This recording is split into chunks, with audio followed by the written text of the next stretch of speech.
बिस्मिल्लाहिर्रहमानिर्रहीम।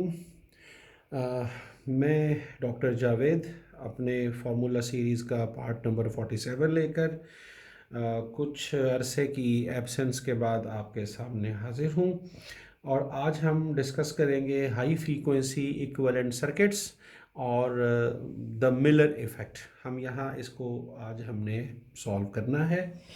तो सबसे पहले कुछ बातें हमने करनी है कि एक सर्किट मैं यहाँ बनाऊँगा, थोड़ी सी बेसिक्स को ले करके फिर हम इसकी तरफ जो है वो चलेंगे। तो मैं जो first of all I have to draw this circuit diagram. ये जो दो रेजिस्टेंसेस हैं इसमें एक R1 और दूसरे R2 है और ये जो है पोटेंशियल डिवाइडर का सर्किट बन गया और यहाँ पर मेरे पास एक बीजेटी है, बाईपोलर जंक्शन ट्रांजिस्टर है और यहाँ से मैंने सप्लाई देनी है वीसीसी और यहाँ एक अदद रेजिस्टेंस है जो मैंने कलेक्टर से अटैच कर दी है। यहाँ भी एक रेजिस्टेंस होगी जिसे आर ई एमिटर रेजिस्टेंस का नाम देंगे हम और यहाँ एक बाईपास कैपेसिटर है जिसको हम सी ई का नाम देंगे और ये जगह जो है सारी की सारी ये ग्राउंड हो जाएगी। और इसी तरह यहाँ पर एक कपलिंग कैपेसिटर होगा और यहाँ एक रेजिस्टेंस के थ्रू यहाँ पर हम सिग्नल जो है वो यहाँ देंगे, ये वी आई है और इसी तरह इसको हमने यहाँ कनेक्ट कर दिया। और तीसरा जो एक हमने कैपेसिटर लगाना है वो यहाँ होगा, ये वी आउट के ऊपर होगा। इसका नाम जो है वो CC1 है, कपलिंग कैपेसिटर 1। ये कपलिंग कैपेसिटर 2 है और ये वाला जो है ये हमारा कैपेसिटर बाईपास कैपेसिटर कहलाता है, CE कहेंगे हम। अब यहाँ पर हमें ये समझने की ज़रूरत है कि कुछ यहाँ एक्सटर्नल कैपेसिटेंसेस हमने लगाई हैं। एक्सटर्नल कैपेसिटेंसेस जो हैं उनके अंदर कौन कौन सी चीज़ें शामिल हैं? एक तो जी CC1 है, फिर CC2 है और फिर CE है। ये एक्सटर्नल कैपेसिटेंसेस हैं। इसी तरह इसके अंदर हमें कुछ इंटरनल कैपेसिटेंसेस भी मिलती हैं। जो इंटरनल कैपेसिटेंस हैं इनका समझना बहुत ज़रूरी है, उसके बाद ही हम इसको देख सकेंगे। सर्किट के बिहेवियर को समझने के लिए हमें सबसे पहले ट्रांजिस्टर को देखना है कि जो एक ट्रांजिस्टर हमारे पास होता है हम उसको यूं अंडरस्टैंड करते हैं कि जी इस ट्रांजिस्टर के तीन पार्ट्स हैं। एक पार्ट एमीटर कहलाता है, दूसरा जो है यहाँ पर एक हमारे पास पीएन जंक्शन होता है, ये बेस होगा और यहाँ पर जो है वो क्या है, कलेक्टर है। कलेक्टर ज़रा बड़ा पार्ट होता है और एमीटर के अंदर इम्प्योरिटी की परसेंटेज ज़रा ज़्यादा होती है और बेस की जो विड्थ है वो बहुत ही स्मॉल एज 10⁻⁻6 मीटर के अप्रॉक्सीमेटली होती है।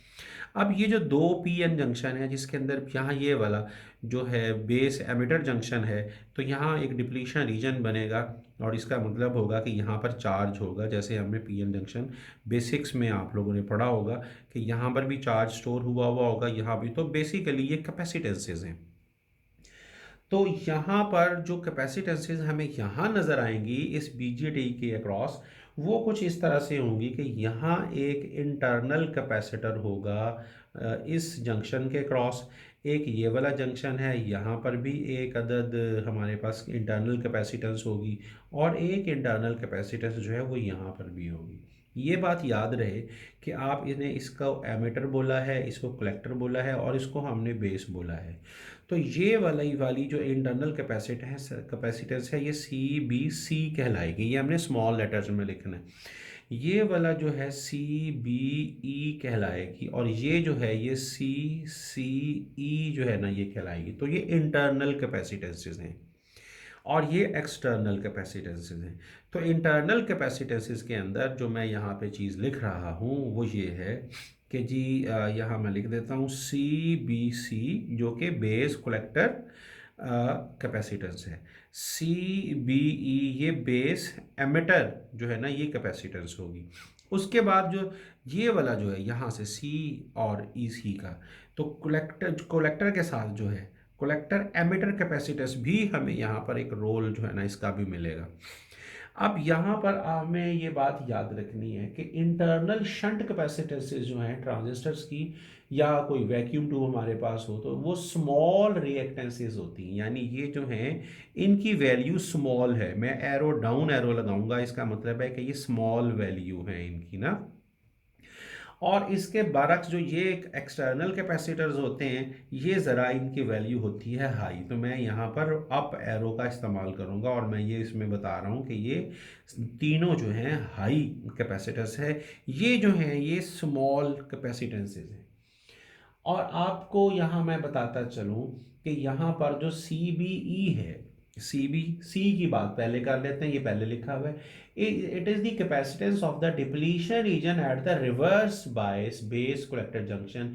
और इसकी जो वैल्यू होती है जस्ट फ्यू, यानी इसकी जो वैल्यू है वो फ्यू पिकोफैरड्स के बराबर होती है, फ्यू पिकोफैरड्स। अब आप यहाँ देखें कि यहाँ पर जो हमारे पास कैपेसिटेंस है जो कि बेस एमिटर जंक्शन के पर मौजूद थी, हमारे पास जो यहाँ नज़र आ रही थी, ये वाली वैल्यू जो है, it holds the charge stored in the base and is of many picofarads, यानी ये थोड़ी सी साइज के अंदर बड़ी है सी बी सी से। तो ये चीज़ें जो है ना, ये हमने यहाँ पर देखनी है अच्छी तरह से। अब आपको जो बताना है एनालिसिस, उसके बाद मैं उसके हाइब्रिड मॉडल की तरफ आऊँगा। तो एक्सटर्नल कैपेसिटेंस का रोल क्या है? रोल के लिए आपने ये फार्मूला जो है ना वो देखना है जी, X C is equal to 1/ओमेगा सी होता है। मैं इसको 2 पाई एफ और सी का के बराबर इसको रख रहा हूँ। तो अब आपको ये समझना है कि यहाँ पर ये क्या चीज़ है। फ्रीक्वेंसी को मैंने राइज करना है, बढ़ाना है। कहाँ तक बढ़ाऊंगा? जहाँ तक इन्फिनिटी हो सकती है, और इन्फिनिटी तक मैंने लेके जाना है, फ्रॉम ज़ीरो टू इन्फिनिटी तक मैंने इसको लेके जाना है। और तो अगर ये फ्रीक्वेंसी को मैं राइज कर रहा हूँ, अप एरो का मतलब है कि मैं इसको राइज किए जा रहा हूँ स्मॉलर लोअर फ्रीक्वेंसी से हायर फ्रीक्वेंसी तक, तो एक्स सी आप यहाँ देख रहे हैं कि दोनों का जो रिलेशन है वो कैसा है, वो इनवर्स रिलेशन है। तो जो इनवर्स रिलेशन यहाँ हमें नज़र आ रहा है वो ये बता रहा है कि जी इसकी जो वैल्यू होगी वो डिक्रीज होती चली जाएगी और वो ज़ीरो तक अप्रोच करेगी। इसी तरह इसका मतलब क्या है? इसका मतलब ये होगा कि जब फ्रीक्वेंसी इन्फिनिटी तक चली जाएगी ना, तो हमारा जो एक्सटर्नल कैपेसिटर्स हैं, इनकी जो रिएक्टेंसेस है, मैं लिखूंगा X C C one, X C C two, और जो दूसरा कौन सा है हमारे पास, एक्स सी ई है, इनकी जो रिएक्टेंसेस है ना वो ज़ीरो को टच करेंगी जाकर, क्योंकि हम फ्रीक्वेंसी को बढ़ा रहे हैं तो इनकी जो रिएक्टेंसेस हैं वो मिनिमम हो जाएंगी। इसका मतलब होगा कि जब इनका रिएक्टेंस मिनिमम है तो ये act as a short circuit, ये एक शॉर्ट सर्किट की तरह जो है ना वो काम कर सकते हैं। लेकिन ये वाली जो है ये रिएक्टेंसेस जो है ना वो ज़्यादा होंगी, हाई रिएक्टेंस होगी, क्योंकि इनकी वैल्यू वैसे ही थोड़ी है। आप देखें कैपेसिटेंस और रिएक्टेंस ऑफ द कैपेसिटर का रिलेशन भी इनवर्स है। अगर हम कैपेसिटर की हाई वैल्यू लेंगे तो एक्स सी जो है वो कम होता चला जाएगा, और अगर हम सी को कैपेसिटेंस को थोड़ा लेंगे तो एक्स सी जो है ना वो ज़्यादा होता चला जाएगा। लेकिन जब जब यहाँ पर लो फ्रीक्वेंसी की बात होगी, यानी जो कैपेसिटेंस है, एक तो ये पहले ही लो है, पिको फैरड का मतलब होगा 10⁻⁻12 फैरड, तो it is very very low. अब अगर यहाँ आप देखें कि भाई ये अगर वेरी वेरी लो भी है तो हम इसको कैसे अंडरस्टैंड कर सकते हैं? तो आपने यहाँ ये अंडरस्टैंड करना है कि भाई एक चीज़ आपके पास है मिनिमम, यानी यहाँ पर 1/2 पाई एफ सी को आप ये एक्स सी लिख रहे हो ना, एफ क्या है? वेरी लो, यानी लो, लो से चले हम शुरू कर लेते हैं, तो मैं इसको 2 पाई को कांस्टेंट से छोड़ देते हैं, ये लो है। सी जो है ये भी लो है, तो लो और लो मिलकर वेरी लो जब बनेगा तो ये जो रिएक्टेंस होगी ना ये तो बहुत हाई हो जाएगी। अब उसके बाद देखें, जब ये फ्रीक्वेंसी मिडल रेंज में चली जाएगी, और ये जो कैपेसिटेंस है हम बात कर रहे हैं इंटरनल कैपेसिटी, ये तो बहुत ही लो है। तो ये यानी आपको वेरी लो समझना चाहिए, ये वेरी लो है, क्योंकि पिको फैरड का मतलब है 10⁻⁻12 फैरड। वेरी लो और मीडियम जो मिलकर भी तो लो ही रहेंगी, तो एक्स सी हमारा जो है वो रिएक्ट ज़्यादा ही करेगा। अब अगर आप फ्रीक्वेंसी को हाई भी कर लें, यानी आपके पास फ्रीक्वेंसी हाई है लेकिन दूसरी तरफ ये वेरी लो है, तो वेरी लो और हाई मिलकर भी लो ही रहेंगे या ज़्यादा से ज़्यादा मीडियम को अप्रोच करेंगे, तो भी ये जो एक्स सी है ये ज़्यादा ही रहेगी। मतलब कहने का ये है कि जब आप फ्रीक्वेंसी को ज़ीरो से इन्फिनिटी तक लेके जाते हैं तो एक्स सी तो ज़ीरो हो जाता है फॉर द एक्सटर्नल कैपेसिटर्स, लेकिन जो इंटरनल कैपेसिटर्स हैं उनके लिए क्या होगा, उनके लिए ये होगा कि जी वो रिएक्ट ज़्यादा करेंगे और उनकी रिएक्टेंस जो है ना वो हाई रहेगी। अब जो है वो मैं बना रहा हूँ यहाँ पर आपके सामने एक हाइब्रिड मॉडल है, और ट्रांजिस्टर हाइब्रिड पाई ट्रांजिस्टर सर्किट है। इसी का सर्किट को हम इस तरह से भी एक्सप्लेन कर सकते हैं। तो मैं डायग्राम आपके सामने बनाने के बाद फिर हम इसकी कुछ कैलकुलेशन जो है ना वो करने वाले हैं। अब आपने यहाँ देखना है कि जी ये पॉजिटिव है और जाहिर है कि ये ग्राउंड होगा उसके उसी के हिसाब से। तो ये है जी बेस, यहाँ पर मैं एमिटर को ले लेता हूँ और यहाँ पर मैं कलेक्टर को ले लेता हूँ। ये दरमियान में कोई पॉइंट मैंने एक्स ले लिया। यहाँ पर एक कैपेसिटर जो है ना वो मैंने यहाँ लगा दिया, और एक रेजिस्टेंस जो है वो मैंने यहाँ पर लगा दी। ये जो रेजिस्टेंस है ये आर बी ई है, ये बी और ई के दरमियान लगी हुई है तो आर बी ई हो जाएगी। यहाँ जो करंट फ्लो करेगा वो आई बी है। इसी तरह यहाँ जो करंट है हम उसको आई वन ले लेते हैं, यहाँ से करंट इधर को फ्लो कर रहा है तो यहाँ पर भी एक कैपेसिटर जो है ना वो हमने लगाना है। ये जो कैपेसिटर होगा ये बी और सी के दरमियान लगा हुआ है, लिहाजा सी बी सी इसको हम का नाम दे देंगे। और यहाँ जो करंट है वो आई टू है और यहाँ जो करंट होगा वो आई थ्री कहलाएगा। और ये जो कैपेसिटर है ये सी बी ई कहलाएगा, क्योंकि ये सी और बी और ई के दरमियान ये भी लगा हुआ है, ये बाईपास समझ लें इसको। सी से आपने यहाँ पर एक जो है मॉडल जी, इसको हम बोलते हैं जी G M V B E बोलते हैं हम इसको। तो इसका नाम हो जाएगा जी एम है ट्रांस कंडक्टेंस, और ये वी बी ई आपके पास जो है ना ये आएगा, वी बी ई आ जाएगा। इसी के साथ यहाँ एक अदद रेजिस्टेंस भी मौजूद है, और इस रेजिस्टेंस को हम आर ओ ई का नाम देते हैं। यहाँ पर जी आपके पास है, यहाँ पे वी नॉट है आपके पास। तो ये एक हाइब्रिड मॉडल जो है ना वो आपके पास नजर आ रहा है कि ये हाइब्रिड हाइब्रिड पाई ट्रांजिस्टर सर्किट है। हाइब्रिड पाई ट्रांजिस्टर सर्किट डायग्राम जो है ये मैंने यहां पर बनाई। अब आप एक्स पॉइंट की बात करें, यहां पर एक्स पॉइंट जो है यहां अगर हम देखेंगे तो हमें I one plus I two is equal to I three मिल रहा है। अब यहाँ अगर आप देखेंगे तो हम I1, I2 और I3 की वैल्यूज़ निकाल कर फिर हमने कैपेसिटेंसेस के वैल्यूज़ को कैलकुलेट करना है, या ताकि हम मिलर इफेक्ट तक पहुँच सकें। फिर हम देखेंगे कि मिलर इफेक्ट जो है क्या है। तो अब यहाँ पर हमें ये समझ में आ रहा है कि यहाँ मुझे सबसे पहले I3 की वैल्यू जो है ना वो कैलकुलेट करके तो फिर लिखनी है। अब I3 की वैल्यू के अंदर, क्योंकि मुझे ये सर्किट मिटाना है, लिहाजा मैं थोड़ा सा एक्सप्लेन कर दूं, उसके बाद हम जो है वो इसकी आ जाएंगे इसकी कैलकुलेशन की तरफ। तो I3 जो होगा वो VBE, और मैं अगर लिख लूं यहाँ पर I3 जो है that must be equal to VBE over X BE जो है ये हमने लिखना है। यानी इसका मतलब ये होगा कि जी वोल्ट, ये V is equal to I R है ना, ओम्स लॉ आई है, तो I को मैंने V ओवर R लिखा है, क्योंकि रिएक्टेंस भी तो रेजिस्टेंस ही होती है एक किस्म की। तो ये जो XC है हमें पता है कि ये जो है इसको हम क्या बोलते हैं, सी भी नहीं लिखा, सी लिखा XCBE। तो ये VBE ओवर 1/ओमेगा CBE जो है वो ये यहाँ पर आ जाएगा। और यहाँ से जब इसको हम आगे ले जाएंगे तो ये बनेगा जी OमेगाCBE VBE। ये इक्वेशन जो है ये I3 की वैल्यू जो है ना ये बन गई आपके पास, और इसे आप इक्वेशन नंबर 1 कह सकते हैं, और I3 जो है इसको इक्वेशन नंबर 2 कह सकते हैं, या अगली इक्वेशन तक हम पहुंच जाएंगे।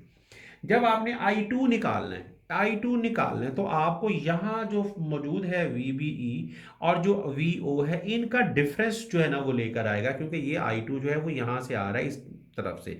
तो हाँ, ये जो है output voltage minus the input voltage से हमने इस जगह पर इसे कैलकुलेट करके फिर लिखना है, तो फिर ये चीज़ हमारी जो है ना वो निकल आएगी।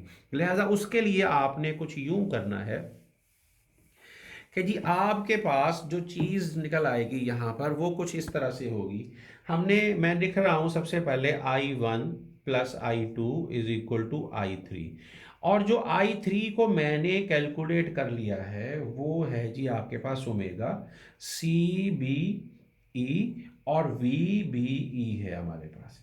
I2 को कैसे कैलकुलेट करना है, मैंने अभी बताया कि V0 माइनस VBE ओवर 1/ओमेगा CBC होगा। तो जब मैं इसको ऊपर लेके जाऊंगा तो ये आ जाएगा omega CBC into V0 minus VBE आ जाएगा। तो ये इक्वेशन नंबर, इसको इक्वेशन नंबर 1 हमने कहा था, इसको छोड़ दें, इसको इक्वेशन नंबर आप 2 कह दें क्योंकि इसकी हमें आगे जरूरत पड़ेगी। तो हमने यहां पर ये देखना है कि इसके बाद जो रिलेशन हमारे पास आ रहा है वो कैसे आएगा। हमें ये पता है कि जो गेन होता है, गेन जो है AV, ये बराबर होता है जी आउटपुट ओवर इनपुट को। तो इनपुट को हम VBE लिखा था ना हमने, तो ये आ जाएगा आपके पास इस तरह से। इसको आपने पुट करना है इक्वेशन 2 के अंदर, put it in equation number 2, ताकि हमें I2 की वैल्यू सही से मिल सके।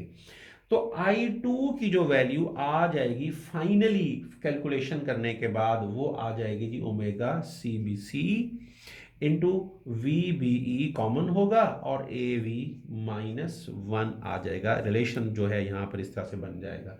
फिर आपने I2 को और I3 को यूज करना है इसके अंदर, इक्वेशन नंबर 1 में पुट करके आपने फिर I1 की वैल्यू जो है ना वो कैलकुलेट करनी है। तो I1 की वैल्यू कैलकुलेशन के बाद आपके पास आ जाएगी, और आपने यहाँ पर AV जो है इसको ये भी यूज करना है कि मैं यहाँ लिख देता हूँ कि AV जो है ये हम पीछे पढ़ लिया हुआ है हमने कि ये ट्रांस कंडक्टेंस इंटू R के बराबर होता है। For CE common emitter circuit के लिए हम इसको यूज करते हैं। तो ये यूज कर लेंगे जब, तो मेरे पास जो रिलेशन आ रहा है ना वो omega VBE into CBE plus 1 plus GMR, और यहां CBC आ जाएगा। ये I1 की वैल्यू आ गई। अब आपने यहां देखना है कि सारा, अब हमने जो कैलकुलेशन करनी थी कर ली है। I1 की इस वैल्यू को हमने आगे डिस्कस करना है, लिहाजा मैं ऊपर और नीचे वाली जो चीज़ें होंगी ना वो मैं मिटा देता हूं ताकि हम इसको थोड़ा सा यहां पर बात कर सकें इसके मुतालिक। तो ये जी आपके पास I1 की वैल्यू आ गई। यहां जो ये वाला फैक्टर है सारे का सारा, ये सारा फैक्टर जो है इसको मैं एक अलग तरह से यानी CIE मैं कह रहा हूं इसको, और CIE किसके बराबर है जी CBE plus 1 plus GMR into CBC कह रहा हूं मैं इसको। अब ये जो आपके पास है यहाँ पर CIE, ये एक इनपुट कैपेसिटेंस का रोल जो है ना यहाँ पर प्ले कर रही है। अब आप देख सकते हैं यहाँ पर कि ये जो this capacitance is a result of a multiplied value of CBC and it is moved into the input circuit in parallel with the CBE। यानी ये दोनों पैरेलल लगी हुई हैं हमारे पास, और कैपेसिटेंसेस को की टोटल कैपेसिटेंस अगर हमने कैलकुलेट करनी होती है तो हम जस्ट उनको जमा कर लेते हैं। यानी अगर कैपेसिटर्स दो अगर पैरेलल लगे हुए हैं तो उनकी जो दोनों की टोटल कैपेसिटेंस अगर हम कैलकुलेट करते हैं तो हम उनको सीधा सीधा ऐड कर लेते हैं बस। तो यहां पर आपको ये मैं बता रहा हूं कि जो इफेक्टिव वैल्यू है वो ये वाली है, और it should be much larger then this and this. इसका मतलब है ये वैल्यू जितनी भी ज्यादा होगी लेकिन जमा होने पर जो टोटल आएगा वो उसकी वैल्यू बहुत ज्यादा होगी। तो इसका मतलब ये है कि it is much larger than either this one और this one, and this multiplying of capacitance, ये जो मल्टीप्लाइंग ऑफ कैपेसिटेंस है ना, this is known as Miller effect. तो पता ये चला कि बीजेटी के अंदर क्या हुआ है कि कैपेसिटेंसेस जो हैं वो यहां पर क्योंकि मल्टीप्लाई हो रही हैं, और ये जो इंटरनल इनपुट कैपेसिटेंस जो निकलती है ना ये ज्यादा निकल आती है। तो ये बिहेवियर है किसका, ये बिहेवियर है हमारा बीजेटी का। अब आपके पास यहां we then have two branches of the input circuit. ये जो मैं यहाँ पर एक बना रहा हूँ सर्किट डायग्राम, मैं एक और बना लेता हूँ जो कि हाई फ्रीक्वेंसी GM मॉडल होगा। तो ये फ्रीक्वेंसी कुछ इस तरह से हम रिस्पांस का को चेक करने के लिए हम यहाँ बनाएंगे। ये तो HIE है, इसका तो आपको पता है कि ये क्या चीज़ है। यहाँ पे आपके पास ये है वो कैपेसिटेंस जो हमने अभी अभी कैलकुलेट की है। इसी तरह यहाँ पर जो है वो आपके पास सोर्स है, और ये GMVBE हम इसको लिखते हैं। इसी तरह यहाँ पर ये C पॉइंट होगा, ये वाला E पॉइंट है, इसको आप B पॉइंट कहते हो। आप बेस करंट इस तरफ को है, कलेक्टर करंट की डायरेक्शन ये है, और ये आपके पास क्या है, एक हाई फ्रीक्वेंसी GM मॉडल है। तो इसके लिए हमने ये सारी बात बताई मैंने आपको कि ये हाई फ्रीक्वेंसी जीएम मॉडल है ट्रांजिस्टर का फॉर अ गिवन आईबी, यानी एक वो करंट जो आपको गिवन है, given IB the voltage VB will fall, जो वोल्टेज वीबीई है वो फॉल कर जाएंगे एज द रिएक्टेंस फॉल्स, यानी रिएक्टेंस जो है वो किसकी, CIE की रिएक्टेंस अगर फॉल करती है तो रिजल्टेंटली वोल्टेज जो है ना वो भी फॉल कर जाएंगे, क्योंकि V is equal to IXC होता है। तो अगर ये फॉल करेंगे तो वोल्टेज भी फॉल करेंगे।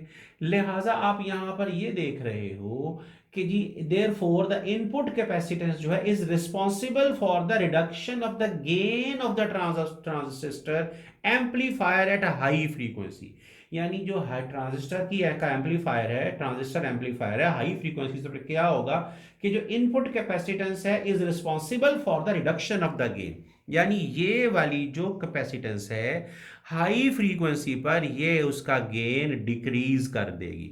तो बीजेटी के अंदर इस तरह है, बाईपोलर जंक्शन ट्रांजिस्टर के अंदर जो फाइनल जो वर्ड मैं यहां बताने जा रहा हूं वो ये है कि input capacitance CIE is responsible for the reduction of gain of the transistor amplifier at higher frequencies.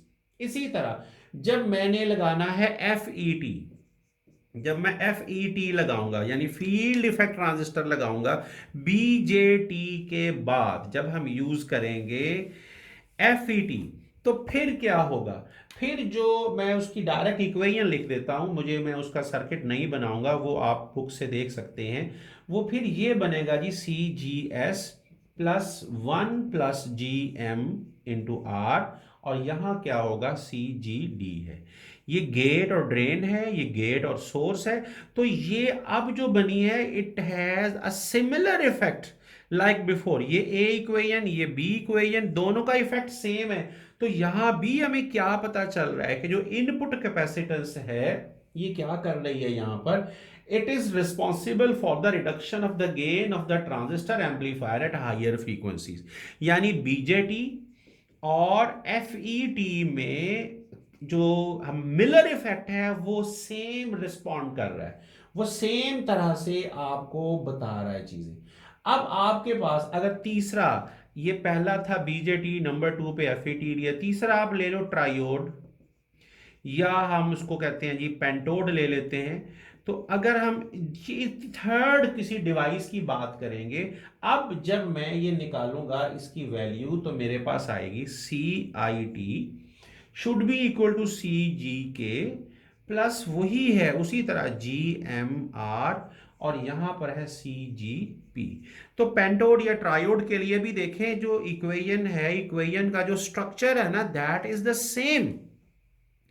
तो अगर सेम अगर हमारे पास आता है तो हम क्या बोलेंगे, हम वही चीज बोलेंगे जो मैं पहले भी जो वर्ड फाइनल वर्ड में बोलता आया हूं, और वो क्या है, दैट इज कि जी इंटरनल इनपुट कैपेसिटेंस जो है, input capacitance is responsible for the reduction of the gain of the amplifier at higher frequencies, यानी हायर फ्रीक्वेंसीज पर जो गेन डिक्रीज होता है, आपने फ्रीक्वेंसी रिस्पांस में ये कर्व पड़ी थी, ये हायर फ्रीक्वेंसीज का रीजन है। अब यहां पर गेन डिक्रीज हो रहा है, तो मिलर इफेक्ट इस गेन के डिक्रीज होने की रीजन बताता है। और वो रीजन क्या है, वो रीजन ये है कि इनपुट कैपेसिटेंस जो है वो हाई होती है, लिहाजा हायर कैपेसिटेंस जो होगी that must be responsible for the reduction of the gain of the transistor amplifier at higher frequencies.